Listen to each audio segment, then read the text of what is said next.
Hiperborea Radio está en las mejores plataformas digitales para que disfrutes de nuestra programación a la hora que quieras, donde te encuentres y con quien estés. Escúchanos en Spotify, Apple Podcast, iHeartRadio, Amazon Music, Google Podcast, Deezer y Spreaker. Hiperborea Radio, un lugar para ti y tus plataformas digitales.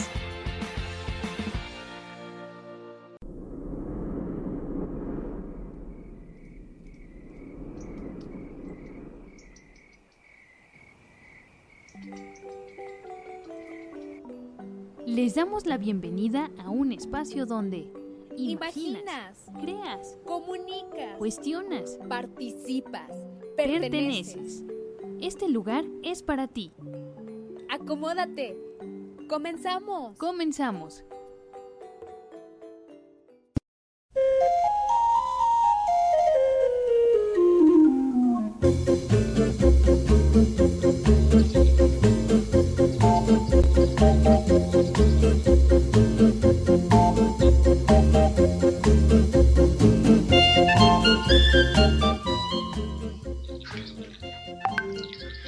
De los diversos instrumentos inventados por el hombre, el más asombroso es el libro. Todos los demás son extensiones de su cuerpo, solo el libro es una extensión de la imaginación y la memoria. Esta frase es de Jorge Luis Borges, un escritor que me encanta. Y bueno, pues el día de hoy quise comenzar con esto porque el pasado domingo fue Día Internacional del Libro y la Rosa. Hola, ¿cómo están? Sean bienvenidos, bienvenidas a una emisión más de Hiperborea Radio. Mi nombre es Jazmín López y bueno, pues empezamos así porque saben que en este programa, y bueno, en particular a mí y bueno, también a algunas compañeras por acá, compañeros, nos encantan los libros. Y cuéntenos a ustedes si les gustan, cómo les fue el domingo, les regalaron libros, leen, qué onda, si festejan esto o no, o en verdad es que todo el año leen y por eso ya no lo ven necesario. Bueno, cuéntenos. A mí, yo todo el año leo, pero la verdad es que sí es una celebración que me gusta mucho y que creo que finalmente sí, pues tenemos ahí como un gran compromiso, ¿no?, con los libros. Y bueno, pues vamos a empezar porque el día de hoy tenemos un programa con mucho contenido, con las voces de Hiperborea que ya conocen. Y bueno, pues este programa lo vamos a comenzar con un queridísimo amigo, productor y jefe de jefes de este programa. Por supuesto estoy hablando del super señor Miguel Ángel Nava, que hoy nos va a hablar sobre William Martin, el hombre que nunca existió. Hola Miguel, ¿qué onda? ¿Cómo que nunca existió? Entonces, ¿quién fue? Querida Jazz, querida audiencia de Hiperborea Radio, pues sí, William Martin, un galés nacido en 1907, tenía 36 años en el momento de su fallecimiento, y pues este personaje fue clave para darle rumbo a la Segunda Guerra Mundial. Pero espera, como tú bien señalas, William Martin en realidad nunca existió. Se trató de un operativo, de una misión secreta creada por Ian Fleming, que si este nombre les suena es porque son fanáticos de las películas de James Bond. De hecho, él es el creador del personaje, espía secreto que ya antes había diseñado, por lo menos de manera sutil, la estratagema llamada Haskin para descubrir quién era este personaje. Vamos a empezar por partes, querida audiencia. Todo resulta... estamos todos históricamente en 1943, la plena Segunda Guerra Mundial. La Alemania de Adolf Hitler está ganando la guerra, pero está perdiendo muchos elementos y se está debilitando. Esto es detectado por los aliados, que empiezan a generar una estrategia para poder apoderarse y empezar a dominar el tablero geopolítico por esos años.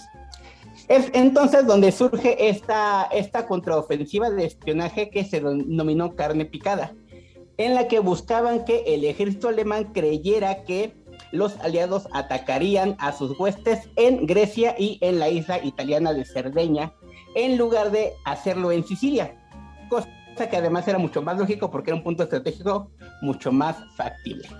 Para esto se idearon una estratagema que involucraba a nuestro querido William Martin, William Martin era un soldado galés para ser particular, pero que nunca existió.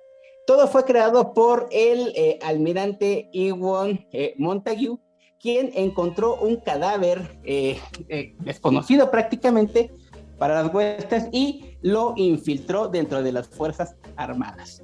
Lo que hicieron estos integrantes del ejército real inglés fue a este cadáver desconocido darle un nombre, darle un cargo, darle un montón de documentos importantes y crearle una historia y luego arrojarlo al mar para que los encontraran los ejércitos alemanes y creyeran que habían descubierto información importantísima que podría dar sentido a la guerra.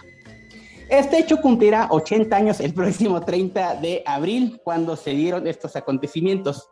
El cadáver de William Martin fue arrojado frente a las costas de Huelva, en España, donde fue encontrado por el pescador José Antonio Rey María y quien dio inmediato aviso a las autoridades españolas. Recordar que España no participó directamente en la Segunda Guerra Mundial, pero sí tenía fuertes apegos con el gobierno de Adolf Hitler y por ende el gobierno italiano también. Al enterarse los espías alemanes de este hallazgo, rápidamente interceptaron el cuerpo de William Martin y por ende la documentación que llevaba. Inglaterra inmediatamente pide que se le devuelva el cuerpo de su comandante y por ende también la documentación para hacer ver a los alemanes que este era un caso real.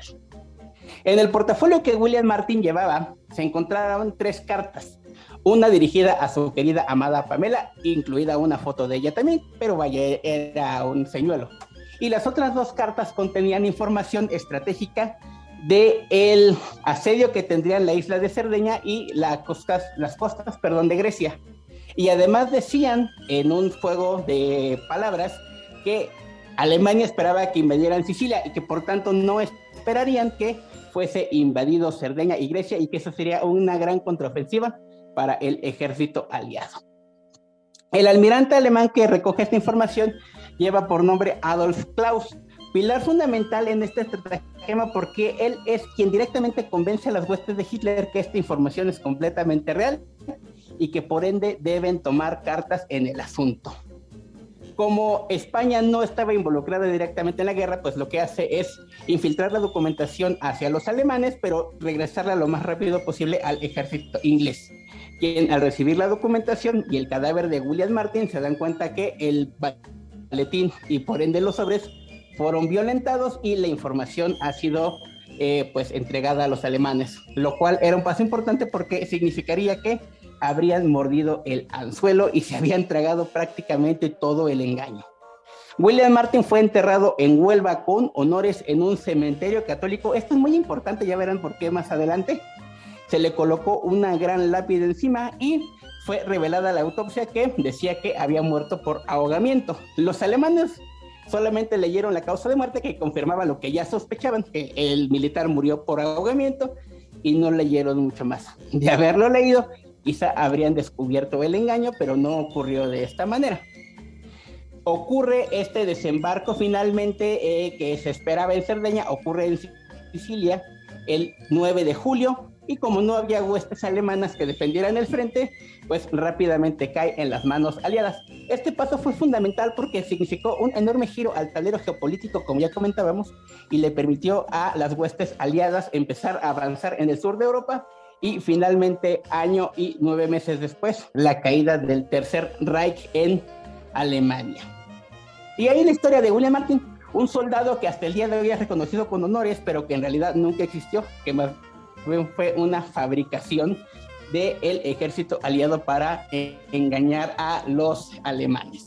Decía, querida Jazz, querida audiencia, que era importante que fuera enterrado en un cementerio católico porque algunas de las teorías que se dice, aunque el gobierno inglés nunca la ha dado como válida, es que al enterrarse en un cementerio católico favorecieron que los alemanes pudieran robar el cadáver. De hecho, hay unos cuantos libros que esto señalan, que el cadáver de William Martin fue robado para poder corroborar así la información que se estaba virtiendo y que eso fue lo que finalmente convenció a los alemanes. Hasta el día de hoy la cripta sigue en el mismo lugar, sigue enterrada, está reconocida con honores, pero pues el ejército inglés no ha permitido que se abra para corroborar si William Martin fue o no secuestrado para corroborar la información de los alemanes. Ese es el personaje histórico de William Martin, pero ¿quién era William Martin en realidad? Lo cierto es que no se sabe, se cree hasta el día de hoy que era Lyndon Michael, un galés de 34 a 36 años que habría muerto de neumonía, y la causa de neumonía favoreció que en la autopsia pareciera que realmente había muerto ahogado. ¿Cómo ves, querida? Ya es una historia importante que ya está por cumplir 80 años y que fue de gran relevancia, aunque nuestro querido William Martin realmente nunca supo lo que le pasó y cómo él, y solo él, cambió la historia de una forma muy importante. Pues sí, de pronto siendo nadie, siendo mucho, ¿no? Pero bueno, pues estas historias curiosas, y bueno, siempre alrededor de la guerra y cuando hay conflictos, creo que siempre son cosas, no sé, de pronto, no sé si trucos o cosas armadas que, no sé, ¿no? Siempre terminan cambiando el curso de las cosas a como lo esperábamos, Miguel. Muchas gracias. A ustedes, querida Jazz, y pues ya saben, hasta después de muertos podemos hacer historia, así que nunca pierdan. Ok, eso es una buena esperanza. Bueno, pues así, con esta historia que nos compartes, Miguel, muchas gracias. Y bueno, pues ahora, ¿qué les parece si vamos a escuchar un poquito de música? Porque pues bueno, ya saben que aquí nos encanta la música. Ella es Emilia Borlone, esta canción se llama Paz. Lo único que quería era estar tranquila por la avenida de La Paz, pero te apareciste silencioso y sin cuentos, que aquí estoy esperando a alguien despierta una vez más. Ya no quiero esconderme nunca más, ni callarme las ganas de llamar. Sábados de promesas, sentirme libre y llena, y así estoy, llena de palabras y mirar atrás. Cuento esta historia para no olvidarme nunca más de mí. Cuento esta historia para no alejarme nunca más de mí. Algo que me estremeció fue esa paz que vi en mí y a tu alrededor. Me cautivó, me enloqueció. No queríamos caer, pero nos pasó igual. Y aquí estoy, esperando a alguien despierta una vez más.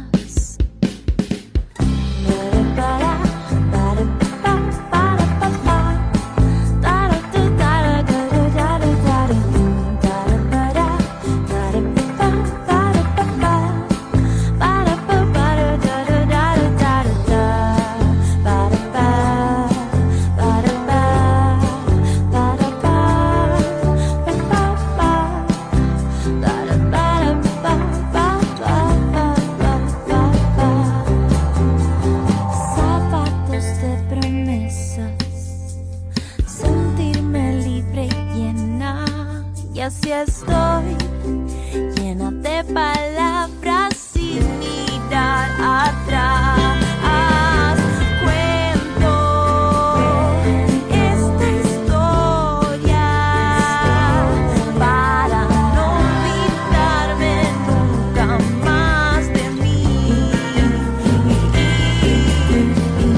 Cuento esta historia para no olvidarme nunca más de mí, para no alejarme nunca más de mí.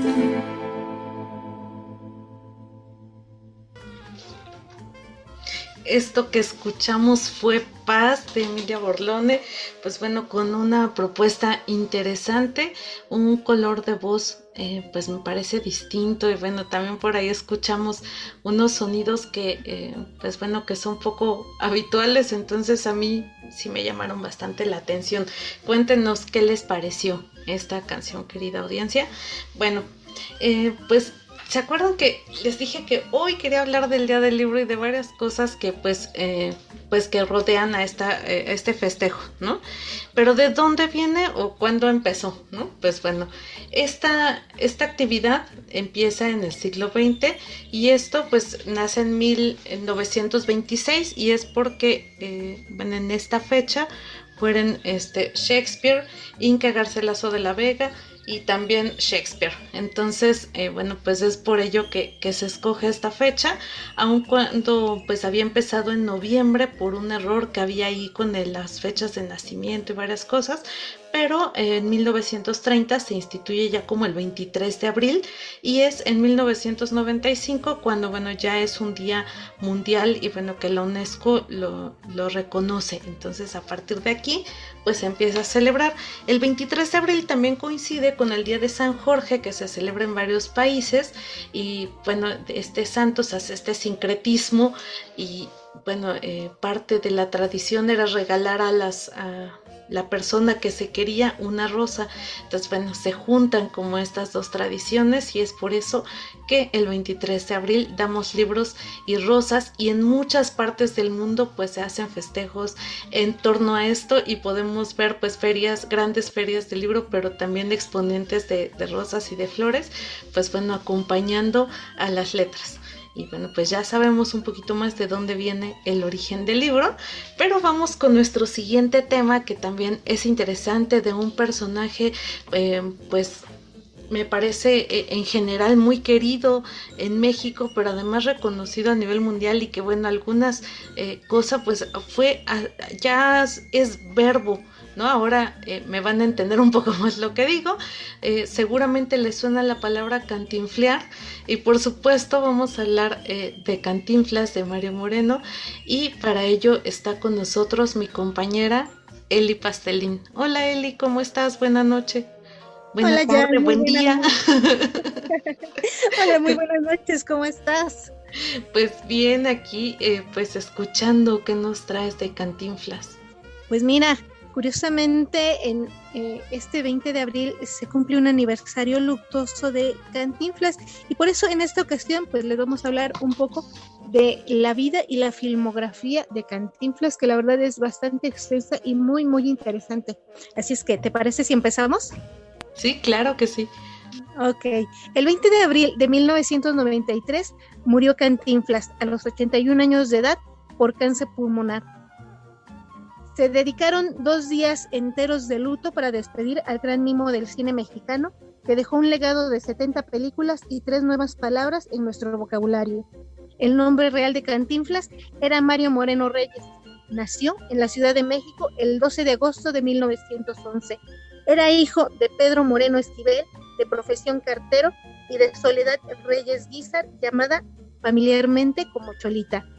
Fue el sexto de 8 hermanos, hombre de origen humilde y actor cómico que se hizo mundialmente célebre con el nombre de su personaje Cantinflas, al que dio vida en la mayoría de los filmes que rodó y con el que provocó un sinfín de carcajadas con su característica verborrea, su inconfundible caminar, su aspecto desarreglado, una gabardina de hilacho y unos pantalones medios caídos, sujetados por un cordel.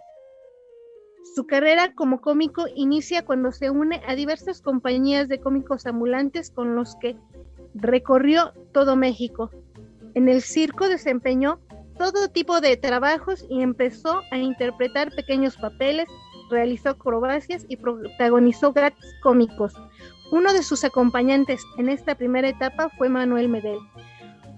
Una de las carpas en las que Mario Moreno actuó desde finales de los años 20 fue la Carpa Valentina, fundado por rusas que salieron de su país tras el triunfo de la Revolución Comunista. A finales de los años 20, comenzó a actuar en locales en la Ciudad de México y creó la imagen prototípica con la que se haría famoso. en 1930, ya era el cómico más famoso del país. Se enamoró de la bailarina Valentina Ivanova, nacida en 1917, conocida cariñosamente como Balita. Era la hija del dueño de la carpa Valentina, con la que se casó en 1934 y tuvo a su único hijo, Mario Arturo. 2 años después, con el amplio bagaje acumulado durante su estancia en las carpas, representando papelillos en pequeños montajes teatrales, debutó en la película No te engañes, corazón, a la que le siguieron Así es mi tierra y Águila o Sol en 1937, El signo de la muerte en 1939 y toda una serie de cortometrajes. En 1940 se consagró como ídolo con el filme Ahí está el detalle, dirigido por Juan Bustillo, en cuya última escena, mediante un delirante discurso, Cantinflas se salta a las convenciones sociales, logrando cambiar el veredicto del juez.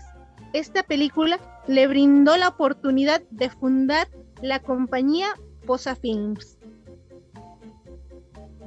Como protagonista de la película Ahí está el detalle, y con 50 filmes más, el actor batió récords de recaudación en las salas de exhibición hispanoamericana durante 3 décadas seguidas. En los años posteriores, siguió creando filmes y una parodia de Los Tres Mosqueteros y Carnaval en el Trópico en 1942, película conocida también como Fiesta en Veracruz.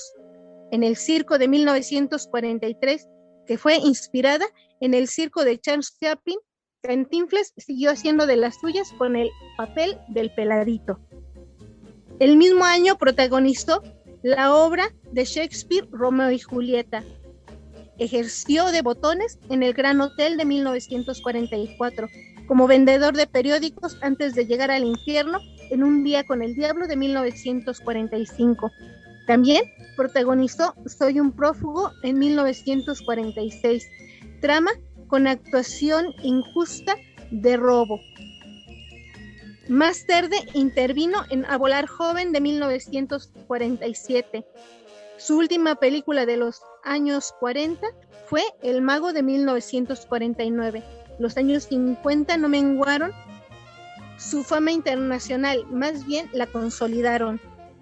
Se inició con El portero de 1950, más tarde interpretó un doble papel en El Siete machos de 1951. Después realizó Si yo fuera diputado y El bombero atómico en 1952. El señor fotógrafo en 1953, donde era un fotógrafo metido en líos con mafiosos por un equívoco de personalidad. En 1954 estrenó Caballero a la medida. Un año después rodó Abajo el telón como limpiador de ventanas.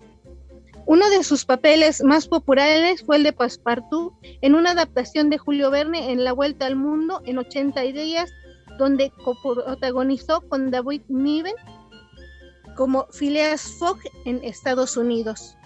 De regreso en México, El bolero de Raquel de 1957 tenía que cuidar del hijo de un amigo fallecido, mientras que en Ama a tu prójimo de 1958 homenajeó a la Cruz Roja. En la década de los 50 terminó para Cantinflas con Sube y Baja de 1959. Los años 60 comenzaron con Pepe, una película grabada en 1960 en Estados Unidos, pero pues que en realidad fue un fracaso y que a partir de ello Cantinflas no volvió a grabar en Hollywood. En el extra de 1962, nuevamente en México, solía montar líos en un estudio cinematográfico. Más tarde fue un cartero involucrado en espionaje en entrega inmediata en 1963 y se convirtió en un sacerdote en El Padrecito en 1964. Otros títulos de Cantinflas en la década de los 70 fueron El Señor Doctor, Su Excelencia, Por mis pistolas, Un Quijote sin mancha. Cantinflas prosiguió triunfando en el mundo de habla hispana con El Profe en 1971 y Don Quijote cabalga de nuevo de 1973, una adaptación del clásico de Miguel de Cervantes. Más tarde, El ministro y yo en 1976 y El patrullero 777 en 1978. Comedia policial. Su última película fue El barrendero en 1982 con Cantinflas como Napoleón, testigo del robo de un cuadro. Considerado por muchos el sucesor de Charles Chaplin, Cantinflas heredó de aquel el corazón, solo que el pelado mexicano, a diferencia de Charlotte, y aun siendo un pobre como él, no vivía obsesionado por su pobreza. Se permitía el lujo de compadecerse y burlarse de los ricachones. En realidad, ese fue nuestro gran Cantinflas. ¿Qué te parece, Jazz? Ay, Eli, pues la verdad es que ahorita que te estaba escuchando hablar me acordé de tantas cosas, porque bueno, yo creo que fueron películas con las que crecimos, ¿no? Muchas y muchos que en la tele pues siempre estaban, pero además quiero compartir con ustedes que bueno, uno escucha, yo como persona ciega escucho la voz, pero a veces pues la gente no te describe los personajes, no sé por qué de pronto piensan que no es relevante, ¿no? Y cuando uno es niño es menos, ¿no? Entonces, pues bueno, a mí nadie me había dicho cómo era el caracterizado Cantinflas, y algún día que fui al Museo de Cera y lo pude tocar, como que muchas cosas me hicieron clic, ¿no? Las películas que había visto y todo, entonces, bueno, ahorita que estabas hablando me acordaba justamente de eso, y bueno, como la gorrita, el lacito, ¿no? Con el que se amarró el pantalón, muchas cosas, y bueno, pues gracias, sin duda, pues un personaje interesante y muy reconocido pues a nivel mundial. Gracias, Eli. Sí, la verdad es que imagínate dedicarle 2 días de luto, pues no a cualquiera. No, fue de un gran hecho, entre los grandes. ¿qué crees? A nosotros mi papá nunca nos dejaba faltar a la escuela, o sea, podíamos estar así con fiebre y todo y no nos dejaban faltar. Y en esa ocasión nos dijeron, no, pues yo creo que mejor el primer día, mejor no vayan porque va a haber mucho tráfico y va a haber muchos cierres, cuando trajeron el cuerpo. Y entonces ese día no fuimos a la escuela. De las pocas veces que faltamos. Pero bueno. Pues sí, claro que gracias, la ocasión lo ameritaba. Bueno, lo ameritaba. Claro al menos sí. Mi papá por el tráfico. Pero bueno, un gran personaje, sin duda, y pues bueno, ahí queda el legado, ¿no? De todo el trabajo, lo que hizo, y pues bueno, también hasta en los diccionarios. Gracias, Eli. Sí, hasta en los diccionarios ya tenemos el verbo cantinflear. Así es. Bueno, pues vamos a ir a un pequeño corte de estación porque, híjole, el tiempo se nos va rapidísimo por acá escuchando un montón de cosas, pero regresamos súper rápido con más contenido. Puedes encontrar Hiperbórea Radio en Twitter, Facebook e Instagram como @Hiperbórea Radio, en YouTube como Hiperbórea Radio o escribiendo a hiperborea@gmail.com. Regresamos.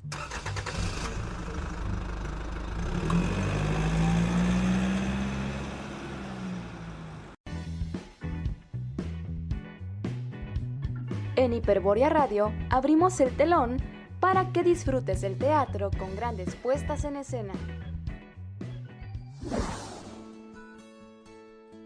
Asia Record es una obra para niños de la compañía Un Paso a la Deriva, escrita por Laura García Jiménez y dirigida por Julio César Mejía.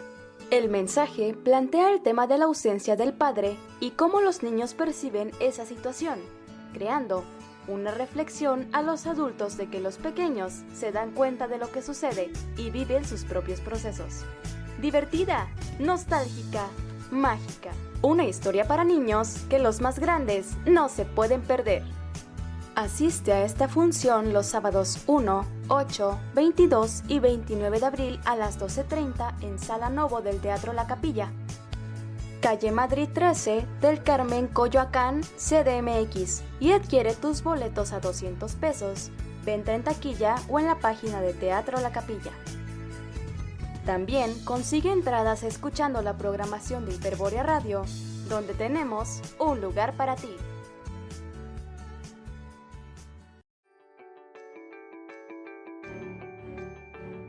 En Cadivi estamos comprometidos con la rehabilitación a personas con discapacidad visual y por ello contamos con diversos programas para lograr la rehabilitación integral. Conoce los servicios que Cadivi te podrá brindar y comunícate a los números 5555 18 08 70 y 5621 85 99 29. Recuerda que tú puedes ver por ellos. RTV México, solo para tus oídos.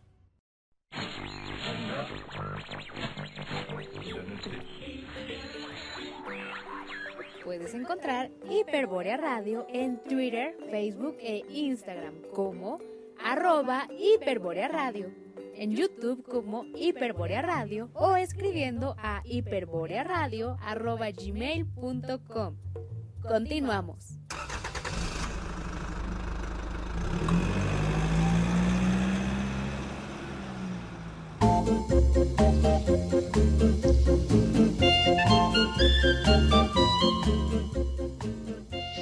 Estamos de regreso en Hiperbórea Radio. Mi nombre es Jazmín López. Síganos a través de todas nuestras redes sociales en @Hiperbórea Radio por Facebook, Twitter, Instagram, bueno, todas las que se les ocurran. También visiten nuestro canal de YouTube y este programa pues escúchenlo por Spotify, por iHeartRadio, por supuesto en las repeticiones de las estaciones amigas en la barra programática de Hiperbórea Radio en RTV México, solo para tus oídos, de 7 a 8 de la noche los días miércoles. Y bueno, pues también en RTV Intermundo los días jueves de 8 a 9 de la noche. Por ahí están y por ahí estamos acompañándoles también para que nos escuchen a través de estos medios y bueno, nos comenten. Vamos a seguir con el contenido del programa.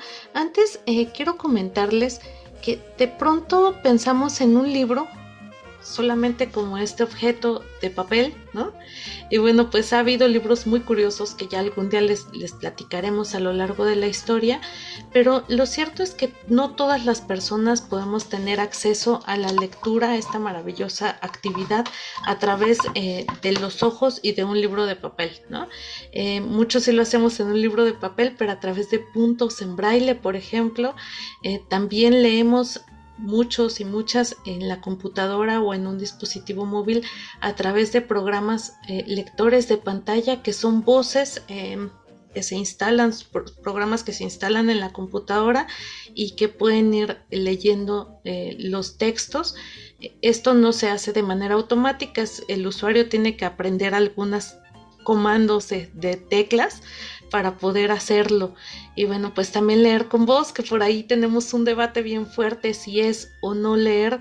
Desde mi perspectiva lo es, y muchas y muchos pues bueno, hemos leído un montón de cosas de esta manera. El tema es que la lectura es un derecho, sí, pero también pues es un gozo, es un disfrute, y en cualquier medio o soporte que sea, pues bueno, esa intimidad, esa relación con los libros y todo lo que podamos tener y a todos los lugares que podemos ir y volar a través de esos ríos de palabras, pues bueno, no se comparan con nada, sea el soporte en el que lo estemos escuchando.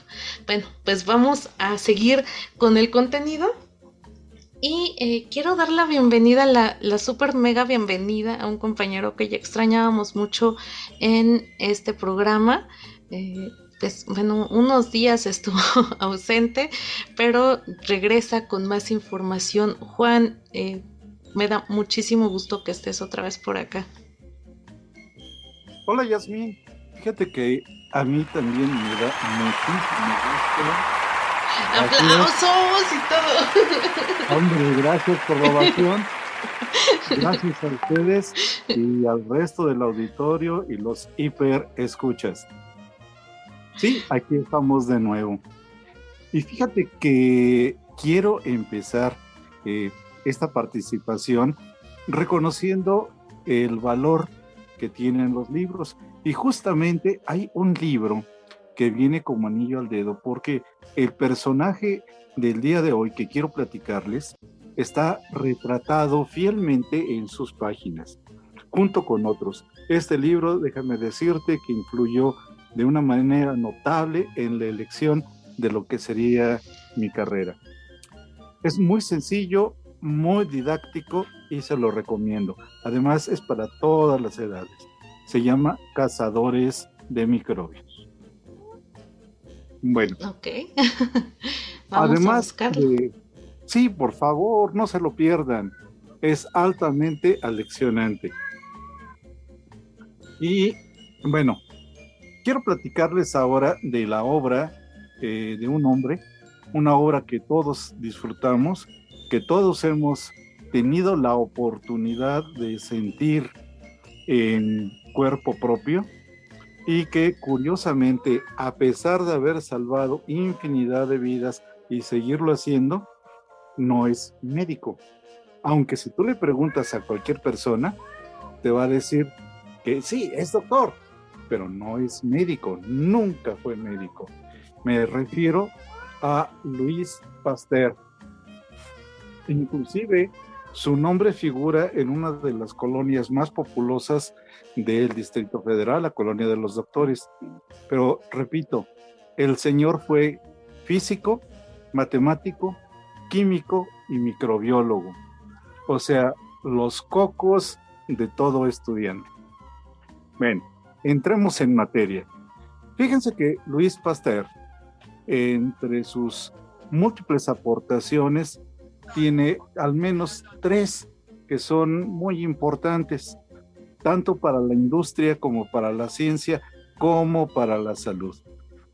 Él, como químico, se dedicó a estudiar la química de los cristales y de los fermentos. Gracias a sus trabajos, la moderna cristalografía química y su disposición en el espacio es conocida. Después de esto, por petición de los vitivinicultores, me salió bien la palabra, franceses, emprendió una larga jornada para tratar de detener la pérdida del vino, que para ellos hubo un tiempo que se fermentaba y se echaba a perder rápidamente. Descubrió que había gérmenes que al contacto con algunos alimentos los llegaban a modificar de una manera completa y que en otras cosas podían ser tóxicos para los seres humanos. Esto da origen a lo que lleva su nombre el día de hoy, que es la pasteurización. Es cómo eliminar los gérmenes malos, permitiendo que los buenos sigan existiendo y que sean inocuos para el organismo. Uno de los principales productos a pasteurizar ha sido la leche, que le permite tener más tiempo de vida en el anaquel y evitar enfermedades severas que se contagiaban gracias a este vital líquido. El proceso es relativamente simple y todos van a decir, híjole, pues a mí se me hubiera ocurrido también, que fue llevar a un punto cercano a la ebullición al líquido a tratar, pero enfriarlo rápidamente. Esto es, lo llevamos a una temperatura entre 50 y 70 grados y después lo enfriamos bruscamente, y esto permite que los alimentos duren más tiempo, no se rancien y tengan mayor vida. Y hablando de vida y de salvar vidas, este hombre fue, entre otros, el descubridor de la vacuna contra el cólera aviar, el anthrax y la más conocida de todas, contra la rabia. Fíjense que hay una anécdota por ahí en su vida donde pues destaca que una ocasión uno de sus ayudantes que estaba siguiendo unos cultivos para poder aplicar a gallinas con el problema del cólera aviar, olvidó vacunarlas, dejó por ahí el cultivo durante un buen tiempo, casi un mes. Cuando regresó a aplicarlo, pensó que ya no servía, pero pues ni modo de decírselo al jefe. Yo se las pongo. Y las gallinas sobrevivieron.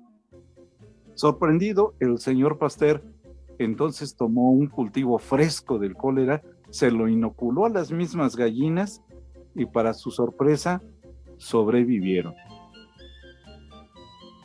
Pasó sus estudios a otro tipo de enfermedades de transmisión microbiológica, como la rabia, desarrollando una vacuna a través del sistema nervioso de conejo. Recordemos que la rabia se da frecuentemente en roedores, que son sus clientes principales, pero en este caso el conejo es domesticable y fácil de manejar. Obtuvo un purificado de esta enfermedad, de estos virus, y en un momento dado, al encontrarse con un pequeño paciente que había sido mordido por un perro rabioso, le administró la vacuna en contra de todos los protocolos que había en ese momento y que aún hoy día sigue habiendo.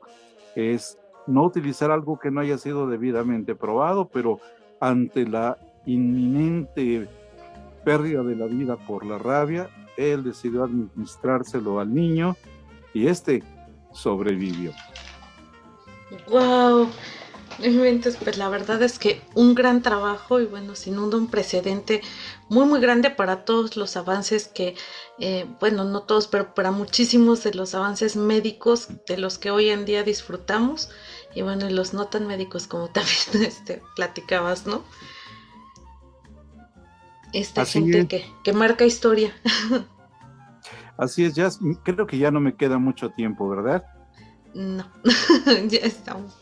Ya les platicaremos en otra ocasión algunos de los detalles curiosos de la vida de este gran hombre, justamente cuyo nombre llevan muchas escuelas. El instituto más famoso, que es el Institut Pasteur de París, y que justamente hace unos meses cumplió su aniversario número 200 del nacimiento. ¿Ok? Muy bien, pues ya no te desaparezcas, Juan. No, ha sido por mi gusto, Yasmín. Yo lo sé, pero nos da muchísimo gusto que estés acá.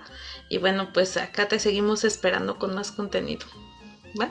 Si ustedes me lo permiten, aquí estaremos con más frecuencia. Claro Gracias, que sí, Juan. Yasmín, gracias, Hiperescuchas. Pues vamos a ir con un poco más de musiquita. Esto es de Umbrales, la canción se llama Me Afectas.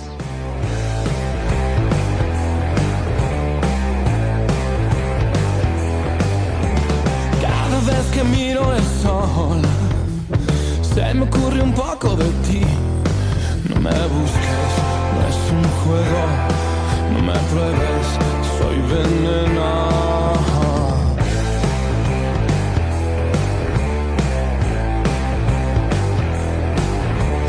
Una vez te vi caminar sobre un suelo tibio de anís.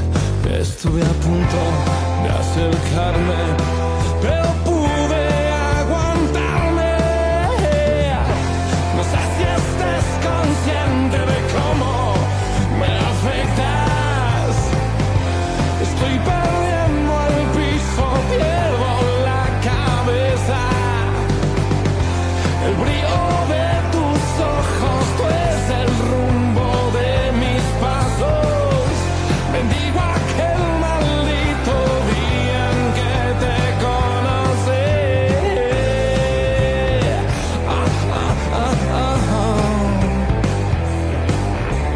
Lo que vi tenías confusión. Un niño es más estable que yo.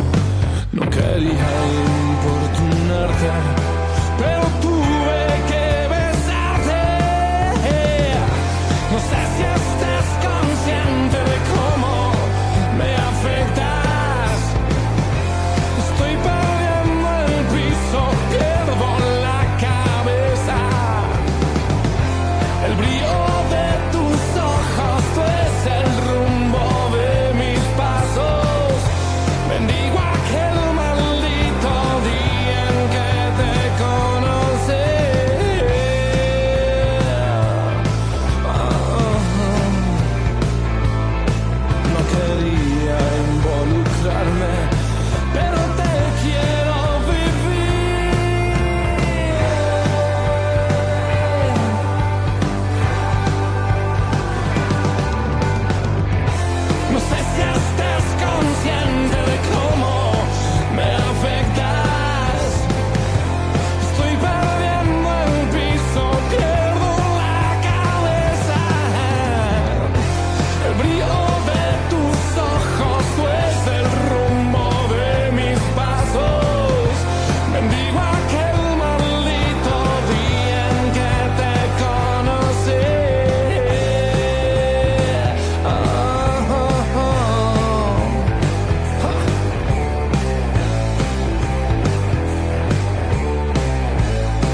Me afectas, esto fue Umbrales y bueno, lo estás escuchando por supuesto a través de Hiperbórea Radio.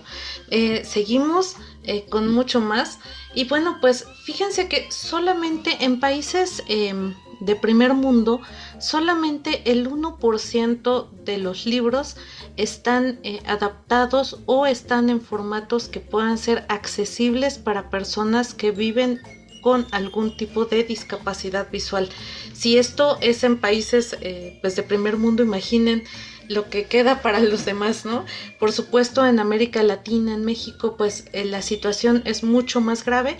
Por eso se hacen necesarios tratados como el Tratado de Marrakech, del que ya algún día les platicaremos más a fondo. Pero bueno, hoy no quise dejar de mencionarlo porque además pues es importante siempre proteger los derechos de autor. Y bueno, pues este tratado es un tratado para facilitar el acceso a las obras publicadas a las personas ciegas, con discapacidad visual o con otras discapacidades para acceder al texto impreso. Este tratado fue adoptado en junio de 2013 y forma parte de un cuerpo de tratados internacionales sobre derechos de autor que administra la OMPI. Posee una clara dimensión de desarrollo humanitario y social y su principal objetivo es crear un conjunto de limitaciones y excepciones obligatorias en beneficio de las personas ciegas con discapacidad visual o con otras dificultades para acceder al texto impreso. Y bueno, pues aún cuando se puso aún en nuestro país, estamos explorando los mecanismos para poder hacer efectivo este tratado que México ha ratificado. Y bueno, pues ahora la puesta en marcha es lo que ya nos ha llevado algunos años y esperemos, creo que ha habido avances, esperemos poco a poco ir caminando hacia allá y que el intercambio transfronterizo de obras adaptadas pues pueda ser mucho más ágil en beneficio de personas ciegas. Bueno, pues vamos a seguir y es que tenemos mucha información ahora con mi querida compañera y amiga Loris Kalamikarian, y hoy nos va a platicar de un tema muy interesante que es el genocidio armenio. Hola Loris, ¿cómo estás? Hola Jazz, gracias por estar nuevamente aquí, gracias Hiperbórea oyentes. Hoy les voy a hablar de un tema que me llega mucho, ¿no? Porque si saben que soy venezolana, pero soy mitad también armenia. Entonces le vamos a hablar de algo que ocurrió tan trágico en la historia, que fue el genocidio armenio. Y para empezar, el genocidio armenio se simboliza con la flor orquídea, no me olvides. ¿Por qué? Porque los armenios queremos que esta tragedia no se olvide, ¿ok? Armenia es un país euroasiático, su moneda es el dram, y pues como me representa a mí su himno, ¿no? Her Hayrenik, que significa en armenio mi patria. El genocidio armenio, en 1908, los jóvenes turcos llegan al poder al derrocar al sultán Abdul Hamid, con el objeto de modernizar al declinante Imperio Otomano. Si bien al comienzo se insinuó como un movimiento liberal, pronto tomó mayor influencia el alá ultranacionalista extremo. Así, decidieron poner fin a la cuestión armenia, nación que pretendía mayor autonomía e igualdad con una solución final, el exterminio de los armenios. Aprovechando las condiciones políticas creadas por la Primera Guerra Mundial, comenzaron el plan de exterminio el 24 de abril de 1915, ejecutando a cientos de líderes e intelectuales armenios en Constantinopla, en las provincias armenias de Anatolia Oriental. Todos los hombres armenios mayores de edad fueron reclutados, desarmados y ejecutados. Mujeres, niños y ancianos fueron deportados al desierto sirio de Deir Zor.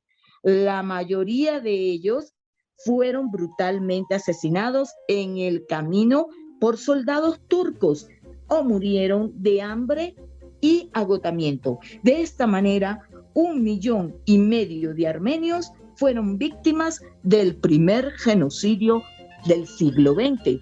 Los sobrevivientes se refugiaron en países vecinos y luego fueron emigrando hacia distintas partes del mundo, sentando las bases de la diáspora armenia internacional. Para el año 1923, los armenios ya habían sido completamente desterrados de la manera más brutal de Armenia Occidental, que así fue ocupada e incorporada con éxito como parte de la recién formada República de Turquía. Luego de esto existe una Armenia o se crea una Armenia soviética. Durante el periodo soviético, Armenia desarrolló innegables avances en arte, cultura, ciencia e industria. No obstante, a lo largo de los años, la degeneración burocrática del socialismo soviético trajo aparejada pobreza, miseria y el enquistamiento de una casta con privilegios y prácticas corruptas que hasta el día de hoy Armenia intenta erradicar. En la época soviética se dio también la concesión arbitraria del territorio ancestral armenio de Artsaj. Artsaj se le agregó a Azerbaiyán en 1922 por parte de Stalin. Disuelta la Unión Soviética en 1991, la disputa por este enclave provocó un conflicto bélico entre Armenia y Azerbaiyán, con una firma de cese de fuego en el año 1994. En la actualidad, Artsaj funciona como una república autónoma de facto. Prácticamente todos sus habitantes son armenios, hablan armenio y utilizan la moneda armenia, que es el dram. Azerbaiyán continúa pretendiendo este territorio armenio y el conflicto continúa con carriles de negociación, aunque en la zona fronteriza siempre hay una tensión latente. Actualmente, disuelta la Unión Soviética, Armenia se proclama una república independiente. ¿Cuándo? El 21 de septiembre de 1991. El primer presidente de esta nueva etapa fue Levon Ler-Petrosyan, a quien le sucedieron Robert Kocharian en 2 periodos y Serge Sarkisian en 2 periodos. Al final de su segundo mandato, Serge Sarkisian impulsó una reforma constitucional por la que Armenia pasó de un régimen presidencialista a un régimen parlamentarista, con lo cual logró presentarse y ser electo para un tercer mandato, esta vez como primer ministro. Esto provoca una gran reacción popular en Armenia y en manifestaciones y reclamos callejeros que forzaron la renuncia de Sarkisian. Al ser siempre pacíficos, estos acontecimientos fueron conocidos como la Revolución de Terciopelo, del cual emergió el nuevo liderazgo político de Nikol Pashinyan, actualmente ministro de Armenia. Entonces, este es un poquito sobre mi tierra, sobre mis raíces, que es Armenia. Espero que todos les haya gustado. Hiperbóreo oyentes, Jazz, me parece que esto es interesante y pues es para conmemorar y que no me olvide, como dice como es la flor, ¿no? Así es, y que no me olvides. Muchísimas gracias, claro que sí, pues muy interesante esto y bueno, pues aprender de la historia, esperando que no se repita, ¿no? Así es. Muchísimas gracias, Loris, pues por esta participación. Me da muchísimo gusto también que estés acá y bueno, pues con este tema. Gracias a todos. Pues, ¿qué creen? Que el tiempo se nos está terminando. A mí se me va como siempre de volada, pero por favor escríbanos pues qué les está pareciendo, denos me gusta en Facebook, denle me gusta en los videos de YouTube, reproduzcanlos, cuéntenos cómo vamos.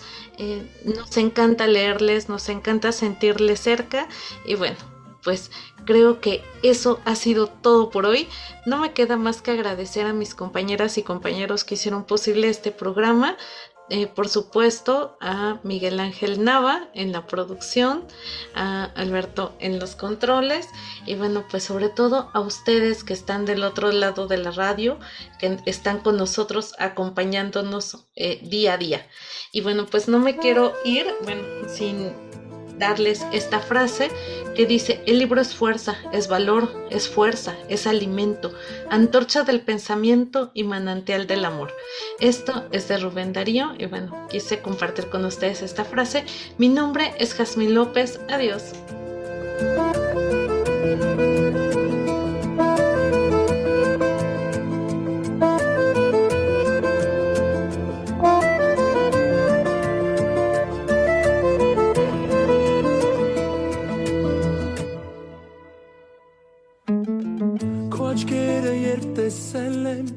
Սիրտը իմ թաքուն ասել էինց, որ իմն ես լինելու, քեզ գտել քեզնով գերվել եմ, իմացել եմ խենթին սերն եմ քեզ տալու, երբ զգացել եմ օրս տոն է, հասկացել եմ սիրտն իմ քոնն է, չունեմ սիրով աչքերն էլ քոնն են, իմացիր, որ պետք չի ինձ ուրիշ, ոչ ոք, չունի աշխարհը քեզ նման, չկա չէ դու մի հատեսան նման, սիրել են քեզ ուզում անվերջ, չունի մեր պատմությունը սկիզբ ու վերջ, չունի աշխարհը քեզ նման, չկա չէ դու մի հատեսան նման, սիրել են քեզ ուզում անվերջ, Չունի մեր պատմությունը սկիզբ ու վերջ